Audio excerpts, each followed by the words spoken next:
I want to take this moment to interrupt your celebratory daily jerk of the meat to bring you back to a couple of weeks ago to the term sweat equity. And for those of you who don't know what that is, allow me to provide just a little bit of context. We had a trial going on in the murder of Julio Fulio, rapper who was taken from this earth by these stupid individuals. And as that process was going on, we were seeing all of the interviews and testimony and evidence brought forth to prove that Julio was taken from this earth by those stupid individuals. And one moment garnered a lot of attention from the pro-blacks in the world who seemingly argue with each other every other weekend about how pro-black they are or not based on who they marry and their skin pigmentation. And it was about sweat equity. Based on Mr. Gathwright's age, physical abilities, things like that, do you think that the prison would benefit from him in a work capacity if he were sentenced to life without parole? I say yes. With my experience, not only just in classification, but as former warden and even as a jail administrator, he's someone that's young, he's healthy. In reality, we need that labor, we need that sweat equity, and we will put him out there to work because we do have an aging prison population, jail administration, we have that. So we put these young individuals to work and get some sweat equity out of them since they are young and actually can do the work. And I know we talk about life without parole and death row, but for our jurors' education, in Florida, what does a life sentence without parole mean? A life sentence in the Florida Department of Corrections means from the minute they're brought in, they're assigned an inmate number. He will be assigned an inmate number, and when he dies and leaves in a body bag, he will still have that inmate number. An inmate serving life will never, ever get out. There is no parole in the state of Florida, and they're not ever allowed outside the razor wire and the fence of a secure facility. So the only way that an inmate serving life without parole would leave is when they die by natural causes. And how this individual who clearly participated in the murder of somebody is going to be worked like a dog in the prison system. And all these people seemingly felt like that was distasteful, that was disrespectful, that was the prison system trying to treat a black man like a slave, ignoring the important part, because when they're trying to play that sympathetic little musical in your ear, they casually ignore or don't bring up that dumbass was a part of the clique that killed the man, so he belongs in jail with the rest of them, and they all get to work out that sweat equity. But why is this coming up again? Well, it's because another individual who was involved in it decided to give the most prolific testimony that none of you have ever heard before. So, to my city, man,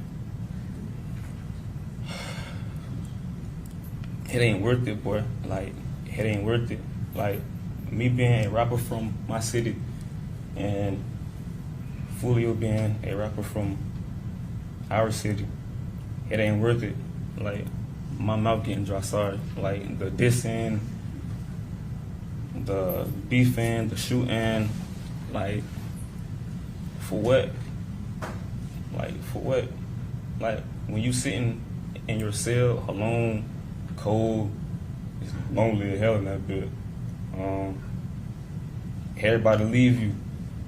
Like, nobody here for you. Like, the ones that's your ride or die, your girlfriends, whoever you love, the only person there for you is your mother. And maybe like one friend, maybe. But it ain't worth it though, bro. It ain't worth it. I was 21 years old facing the death penalty. I never ever, my only interactions with law enforcement was traffic tickets. Wake up next morning, I'm facing the death penalty. That's how quick life can change. It ain't worth it, bro. That's all though. And sorry if I was nervous. Sorry. No, it's okay, Mr. Chance. And thank you for saying that. Yes, ma'am. Stupid bastard. Everybody who's sitting comfortably at home knew all of this already because they have prior examples that exist in the world that have shown them that if they do this, they're going to end up in jail and they don't want their front butt touched. So they're going to make sure that they follow every rule possible so they don't have the opportunity and the misfortune to have their front butt touched. I understand that there's probably somebody out there who is younger who may not have that understanding yet in their minds, and I'm glad that that exists for them. But there's still so many examples out in the world that is a benefit to realizing, hey, if I do this or even something slightly similar, a consequence is coming my way. But the problem is that, at least I'm speaking primarily to the black community because, you know, I'm a part of that. There are too many individuals who seemingly have a problem with consequences and people who do things being treated like what they are, criminals who deserve nothing but the damn rack. Sweat equity is genuinely one of the most disgusting things I've ever heard in my life.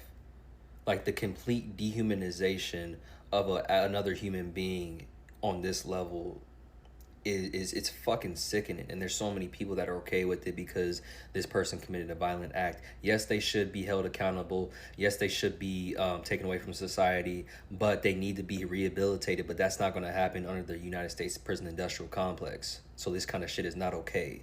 The United States prison industrial complex was not made to rehabilitate the citizens of the United States. It was made to profit off of free labor and use them as slaves, essentially.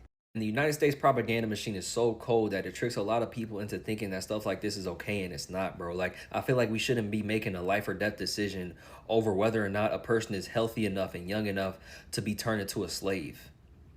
Is that not crazy? And stuff like this does not stop at like violent criminals and people who quote unquote deserve it. You know what I'm saying? That's just the testing ground. You know what I'm saying? Just like how the government does a lot of bullshit to black people and then applies it to everybody else, they treat inmates the same way. They experiment on inmates and see what they can do to make their oppression more efficient. And I can't stand people like this, bro, because they love looking down on the black community. They love citing negative statistics about us, but won't look into the statistics and why they're happening in our community, you know what I'm saying? And they love talking about gun violence, but they don't look into the public school funding. They don't look into see how much infrastructure funding that we get.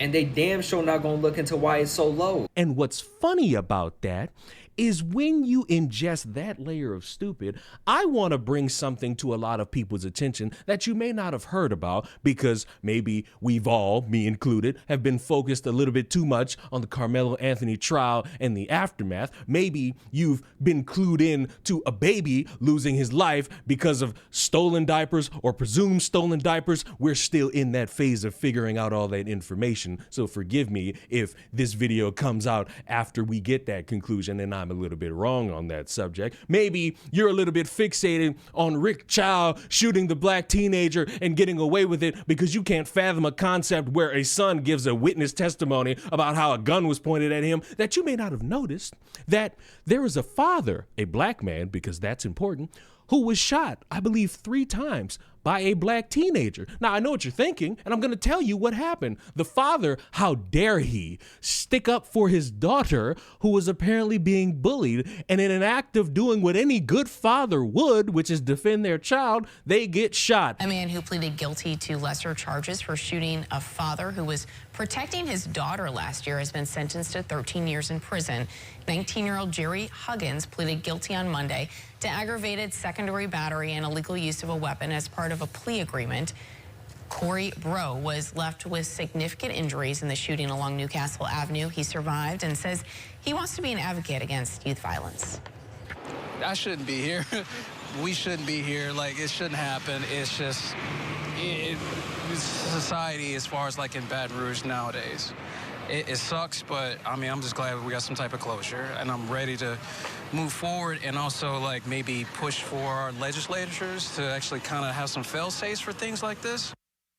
Huggins was given credit for time served. That bastard is somebody who deserves some sweat equity. That bastard belongs in jail. They don't deserve the opportunity to reform because there's that chance that they don't even get reformed from that. I get You motherfuckers want to live in a bubble where you sit there and think that everyone deserves to be treated with respect. The problem is when you trying to chase everybody down with some respect, there's somebody waiting to disrespect you. And it's always this campy ass sympathetic attitude based around something you hold no weight in. And I kind of hate this because it's always something separate with something personal. But if your family member were to be gunned down, you wouldn't be sitting here complaining about the person who shot your family member, crying about sweat equity. You would be saying, good, lock him up, put him in jail, give him life, give him the chair, because that would be your emotional attachment to it. So when you see these people crying about justice prevailing in situations that it needs to prevail in, don't let them trick you into thinking that you should feel bad for somebody who didn't feel bad about the life they took, or the life that they put in the hospital and almost took,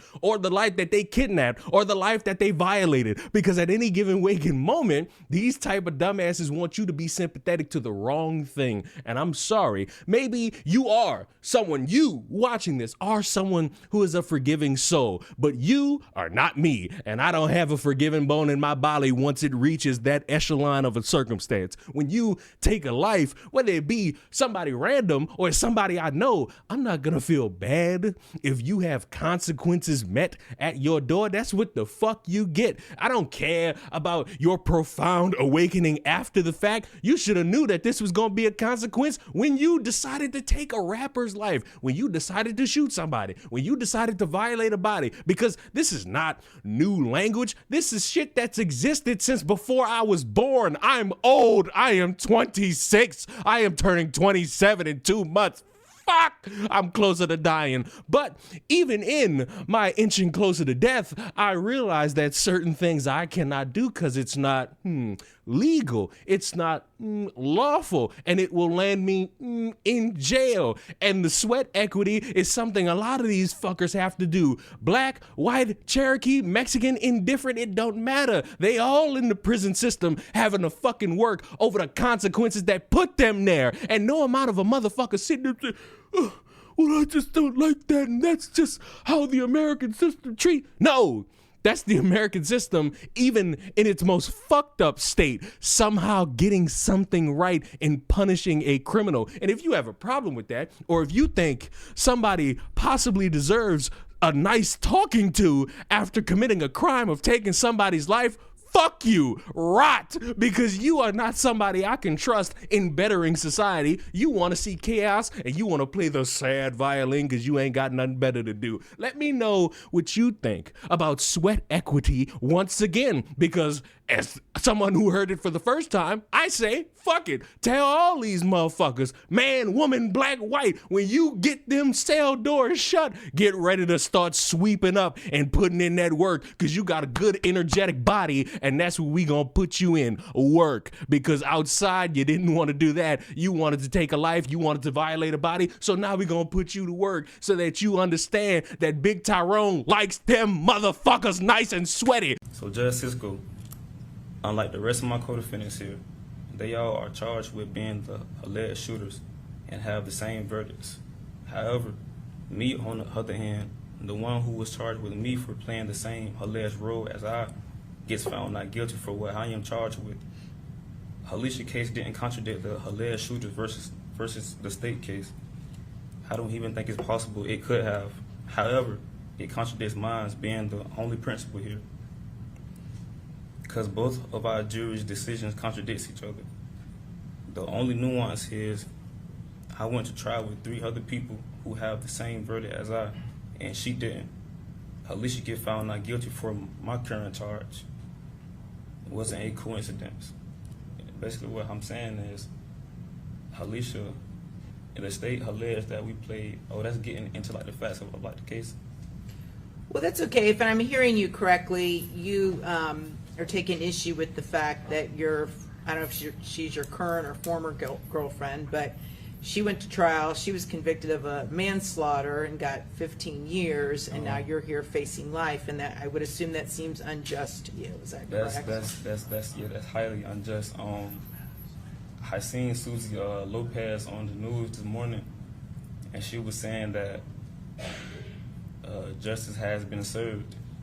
Absolutely, if you see it from that perspective. But everything that's a perspective is based off perception. So if you say that's justice, okay, but when you look at, if you put me and Alicia up on like side by side, that's unjust. Like, it's injustice. Like, it doesn't make sense. Like, it's contrary to my verdict. Like, her jury made their decision. My jury made, well, our jury made their decision, but it contradicts, like, both of our verdicts. The only difference is, like, I went to trial with my co-defendants and she went to trial by herself. So I feel like, personally, I got guilt more so by association than, like, participation. That's all I really wanted to say, Judge. Sorry, because this is way more harder than I anticipated. But that's all, though. Thank you. Sure, Yes, ma'am. sure. And you probably know when Miss Andrews went to trial, she basically pinned it all on you. Absolutely, yeah, I know. You know, when, as I sit with my lawyer, like, he's very, like, he's probably shivering over there because he don't know what I'm gonna Right. say out my mouth. Right. He's very Yeah, concerned. definitely.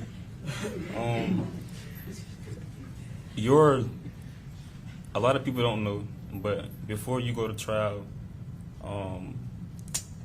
you try to be optimistic, but everything is done strategically. So how the lawyers optimize what they're gonna say or what they're gonna do, they do it with the client.